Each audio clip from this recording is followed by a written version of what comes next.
രാജ്യസഭാ തെരഞ്ഞെടുപ്പ് നടക്കുന്നതിന് മുമ്പൊന്നും ഹിമാചൽ പ്രദേശ് വാർത്തകളിൽ ചർച്ചയായിരുന്നില്ല. മികച്ച രീതിയിൽ ഭരണം തുടരുന്ന ഒരു സംസ്ഥാനം മാത്രമായിരുന്നു ഹിമാചൽ പ്രദേശ്. 48 മണിക്കൂർ തികയും മുമ്പ് തന്നെ ഹിമാചലിൽ രാഷ്ട്രീയ പ്രതിസന്ധി ഉടലെടുത്തത് ദേശീയ തലത്തിൽ പോലും വലിയ രീതിയിലുള്ള ചർച്ചകൾക്കാണ് വഴിവെച്ചിരിക്കുന്നത്. ഹിമാചൽ നിയമസഭയിൽ 40 MLA-മാരാണ് കോൺഗ്രസിനുള്ളത്. BJPക്ക് 25 പേരുമുണ്ട്. 3 പേർ സ്വതന്ത്രരാണ്. നേരത്തെ ഇവർ കോൺഗ്രസ് സർക്കാരിനെ പിന്തുണക്കുന്നവരായിരുന്നു.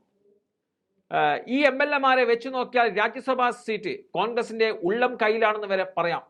അഭിഷേക് സിംഗ്വിയും കോൺഗ്രസ് വിട്ട് BJPയിൽ ചേക്കേറിയ മുതിർന്ന നേതാവ് ഹർഷ് മഹാജനുമായിരുന്നു രാജ്യസഭയിൽ മത്സരിച്ചത്. BJP എന്തെങ്കിലും രാഷ്ട്രീയ നീക്കം നടത്തുമെന്ന സൂചന കോൺഗ്രസിന് നേരത്തെ തന്നെ കിട്ടിയിരിക്കണം.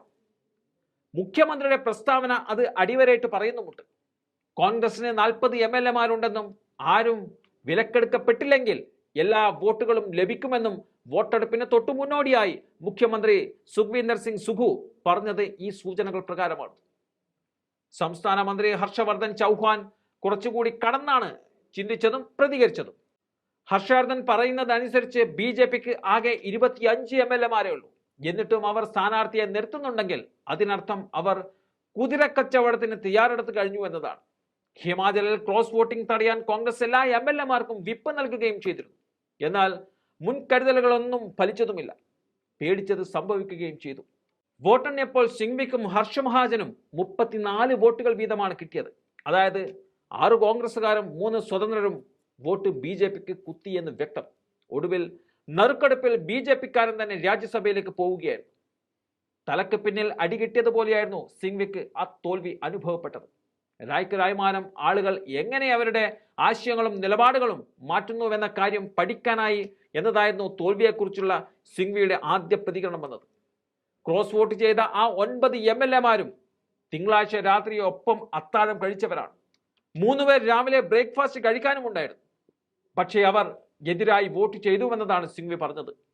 നറുക്കെടുപ്പിലൂടെ വിചിത്ര നിയമത്തെക്കുറിച്ചും സിംഗ്വി പരാതി പറയുന്നുണ്ട്. BJPയുടെ കളികളുടെ തുടക്കം മാത്രമായിരുന്നു രാജ്യസഭാ തെരഞ്ഞെടുപ്പെന്ന് വ്യക്തമായിരിക്കുകയാണ്. സിംഗ്വിയുടെ തോൽവിയിൽ നിന്നും കാര്യങ്ങൾ സുഖു സർക്കാരിന്റെ നിലനിൽപ്പിന്റെ പ്രശ്നമായി വളർന്നിരിക്കുകയാണ്.